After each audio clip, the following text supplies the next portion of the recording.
She was 24 years old. She had a finance degree, a promotion at work, and a brand new condo she had bought entirely on her own. She had a boyfriend she was falling in love with and a best friend who could see it, even when she couldn't admit it herself. She had a life that was just beginning to become exactly what she had worked for. On the morning of January 24th, 2006, Jennifer Kesse walked out of her apartment in Orlando, Florida, locked the door behind her, and was never seen again. Her shower was still wet. Her makeup was spread across the bathroom counter. The t-shirt she had slept in was on the floor. Everything inside the apartment said she had been there minutes earlier. But Jennifer was gone, and somewhere less than a mile away, a security camera was recording a figure, parking her car and walking away. A figure whose face, by the cruelest possible coincidence, was hidden entirely behind the slats of a fence. For nearly 20 years, that image has been the center of one of Florida's most haunting missing persons cases. A person caught on camera, a crime with no arrest, a family that has never stopped searching. Tonight on 911, what is your emergency? We are going to Orlando. We are going inside the disappearance of Jennifer Kesse. Let's go. Jennifer Kesse grew up in Tampa, Florida. She was the kind of person who made things happen. Organized, driven. The type who set a goal and worked toward it without drama or complaint. She graduated from the University of Central Florida in 2003 with a degree in finance and went straight into the working world, taking a position at Central Florida Investments, a timeshare company based in Ocoee. By 2005, she had been promoted to finance manager. By the end of that year, she had saved enough money to buy her own place. The condo she chose was in a complex called Mosaic at Millenia, near the mall at Millenia in Orlando. It was marketed as a luxury gated community, a modern, secure building with a guard and controlled access. For a 24-year-old buying her first home alone, that sense of security mattered. She signed the papers and moved in. What the brochure didn't mention was that the complex was still under construction. The building was surrounded by work crews and heavy equipment. Transient laborers came and went. There were reports of master keys to the complex going missing, and Jennifer, along with other women in the building, had begun to notice the workers in a way that made her uneasy.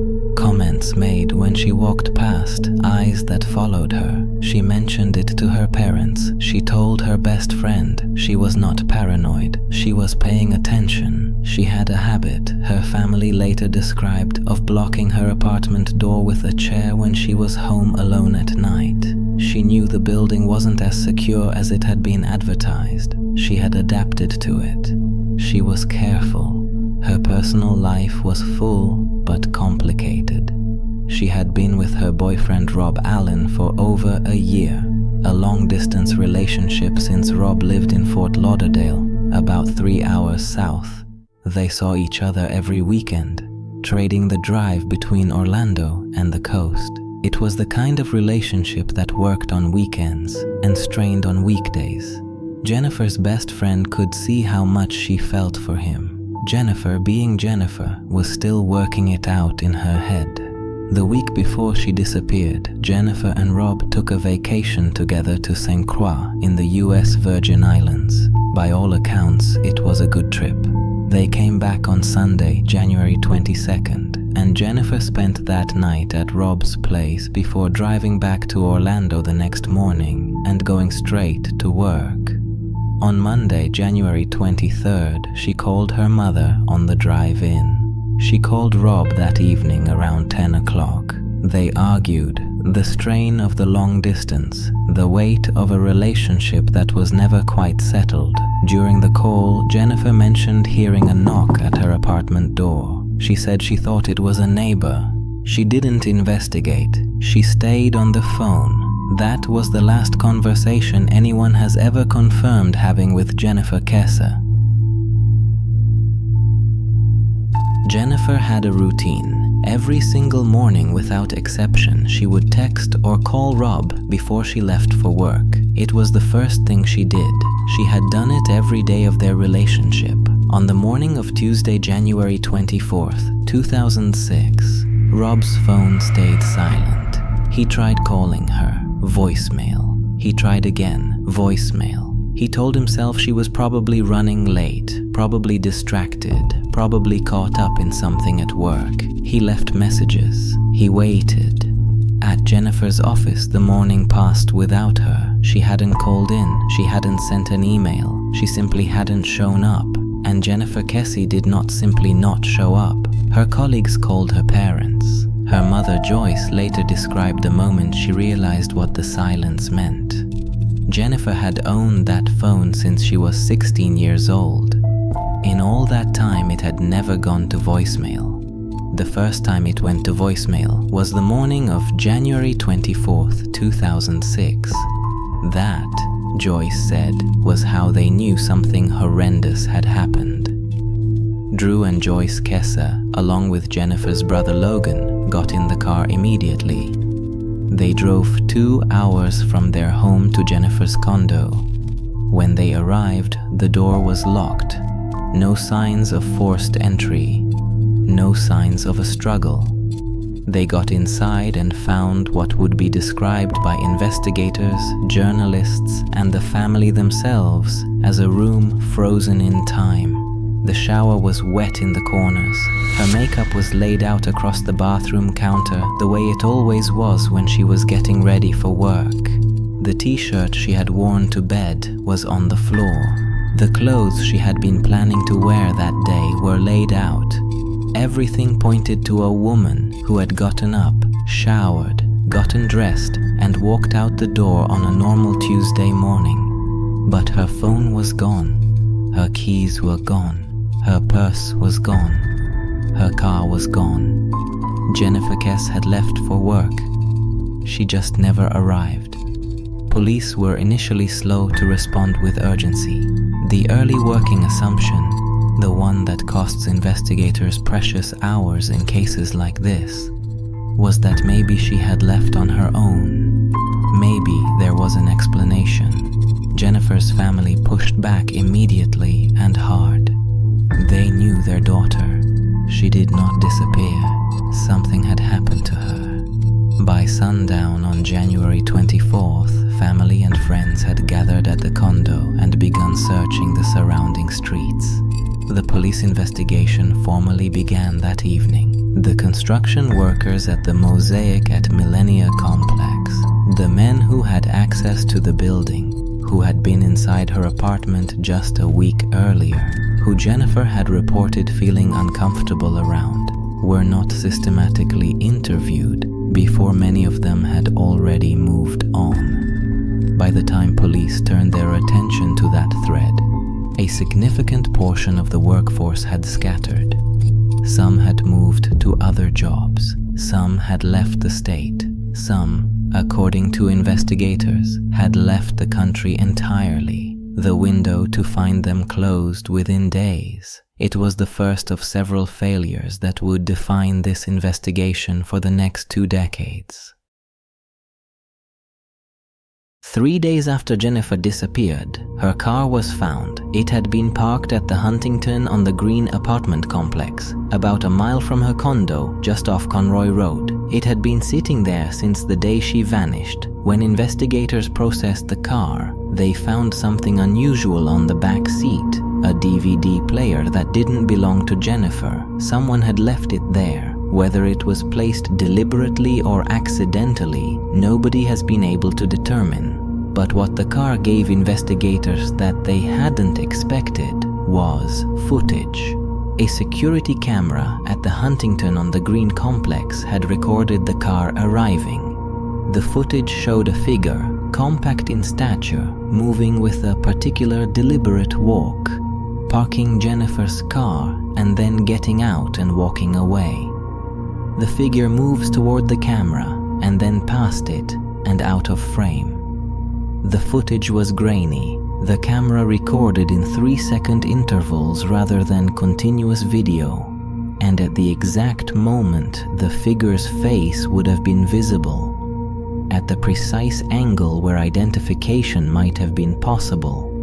A fence runs across the frame. The slats of the fence, spaced just wide enough to be maddening, obscure the face completely. Every single frame where the person could have been identified is blocked, as if someone had known where the camera was and planned accordingly, or as if fate had decided this case deserved to be harder. Police released the footage publicly. They released still images. They asked anyone who recognized the walk, the build, the clothing to come forward. Tips flooded in, thousands of them. None led to an arrest. In 2017, police released an updated and enhanced version of the footage using newer technology. Still no identification. In 2025, the Florida Department of Law Enforcement, which had taken over the case in 2022, announced that artificial intelligence tools were being applied to the footage to attempt to identify the figure behind the fence. As of this recording, that work is ongoing. For almost 20 years, that grainy, fence-interrupted image has been the closest thing this case has to a face. A person who parked Jennifer Kesse's car a mile from her home walked away on camera and has never been publicly identified. Every serious missing persons investigation develops a web of possible explanations, threads that get pulled, followed, and either tied off or left hanging. The Jennifer Kesse case has several that have never been fully closed. The most persistent involves the construction workers at Mosaic at Millennia. Jennifer had complained about them. So had other women in the building. They had been inside her apartment, doing work in her unit, just 1 week before she disappeared. They had access to the building, knowledge of the layout, and some had reportedly had access to master keys that had gone missing from management. The complex's security gate was frequently broken. The cameras were inadequate. The building that had been sold to Jennifer as a secure gated community was, in reality, a half-finished construction site where people came and went with minimal oversight. When police eventually focused on the construction workforce as a potential suspect pool, they were already gone. The lead investigator assigned to the case 6 months after the disappearance, Detective Joel Wright, developed a theory he has stated publicly and maintained for years. He believes Jennifer made it out of her apartment that morning, showered, got dressed, locked her door, and was abducted in the parking lot or immediately outside the building before she could reach her car. Someone was waiting for her, someone who knew her routine. The figure on the camera is described as small in stature and compact. Several former workers from the construction crews at the complex have been identified over the years as persons of interest. None have been publicly charged. Then there is the question of the knock on the door. During her final phone call with Rob on the night of January 23rd, Jennifer mentioned hearing a knock at her door. She said she thought it was a neighbor. She didn't go to the door, or if she did, nothing alarming happened immediately, but the knock has never been explained. Nobody has come forward to say they knocked on Jennifer Kesse's door that night. If it was someone casing the apartment, establishing her schedule, confirming she was home, waiting for the right moment, that knock was the beginning of whatever happened next. There were also people closer to Jennifer's life who fell under scrutiny over the years. A colleague who had expressed interest in her, who had made comments that made her uncomfortable, and who made a remark after her disappearance that investigators found disturbing. The nature of that remark has been described in various accounts but never officially confirmed. That person was investigated and, as far as public record shows, cleared. Her ex-boyfriend, not Rob, but a previous relationship, was also investigated. He reportedly knew the layout of her apartment and had been seen in the area around the time she disappeared. He too was investigated. No arrest was made. Rob Allen, her boyfriend at the time, was investigated as a matter of standard procedure. He cooperated fully with police and has never been publicly named as a suspect. Jennifer's family has long believed she may have been a victim of human trafficking. Mosaic at Millenia sits in a part of Orlando with significant transient labor networks and proximity to major highways. The theory holds that Jennifer was taken quickly and transported before any alert could be issued, that whoever took her had a destination in mind and the means to get her there. It would explain why no remains have ever been found, why there has been no ransom demand, no body, no trace. It is a theory without confirmation, but it is one her family holds because the alternative, that she is gone forever with no answer, is not something they are willing to accept. For the first several years after Jennifer disappeared, her family did what families in their position are forced to do. They pushed. They gave interviews. They appeared on television. They kept her name in the news when the news wanted to move on. They moved into her condo to be close to the investigation. They organized searches. They funded tips. They refused to let the case go cold, even as it did exactly that. In 2010, the FBI took over from the Orlando Police Department at the urging of Orlando Police Chief Val Demings. It made headlines, but produced no arrest. In 2018, Drew and Joyce Kesse did something that no grieving family should have to do. They sued the police department, not for damages, for documents. They wanted access to the investigative records of their own daughter's case, files they had been denied, information that had been withheld.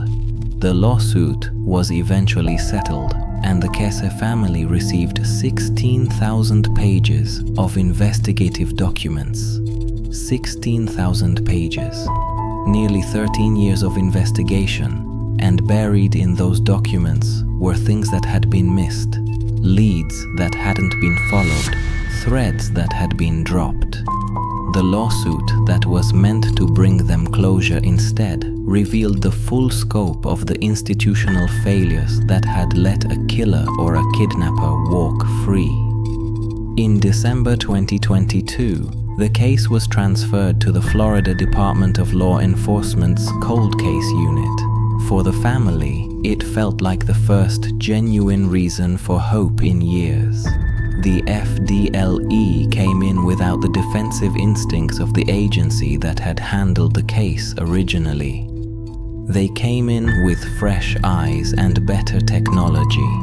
By May 2025, on what would have been Jennifer's 44th birthday, the FDLE made a public statement. They had reviewed thousands of pages of documents. They had spoken to approximately 45 people. They had identified several persons of interest. And they said something that Drew and Joyce Kesse had waited nearly 2 decades to hear. The case was no longer cold. Then, in October 2025, came the most significant development since Jennifer's car was found in 2006. Drew Kesse announced publicly that the FDLE had found DNA on evidence that had never been tested, not retested, never tested. Evidence that had been collected in 2006 and sat untouched for almost 20 years, while the Orlando Police Department maintained that DNA had only been found on the steering wheel of the car. New DNA, new technology, a narrowed list of suspects, and a family that has spent 20 years fighting for this moment. Drew Kesse said it simply. They now have a better chance of finding Jennifer than they have had at any point since she disappeared. There is something about this case that stays with people, and I think it is this. Jennifer Kesse did everything right. She was careful. She paid attention to the workers who made her uncomfortable. She told her parents. She blocked her door at night. She called her boyfriend before bed. She had a routine that people who loved her could track. She was 24 years old and she was living her life thoughtfully and intentionally, and with more awareness than most people carry with them through a normal Tuesday morning. And none of it was enough, because whoever took her didn't need her to make a mistake. They just needed her to walk out her own front door. Her shower was still wet, her makeup was still on the counter. Somewhere between that bathroom and her car, on a Tuesday morning in January 2006, Jennifer Kesse's life was interrupted, and her family, her parents Drew and Joyce, her brother Logan, have spent every day since making sure that interruption is not the end of her story. They sued a police department to get the truth. They moved into her apartment to stay close to the investigation. They have given every interview, followed every lead, and refused every invitation to give up. If Jennifer is ever found, and the DNA evidence suggests that day may be closer than it has ever been, it will be because of them. The case is active. The FDLE is working it. The person behind that fence has a face.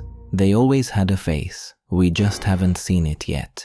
If this case stayed with you, consider subscribing to the channel and drop a comment with the case you want us to cover next. It might just be our next one. If one video isn't enough for tonight, there is another one on your screen right now. Until next time, stay safe. Good night.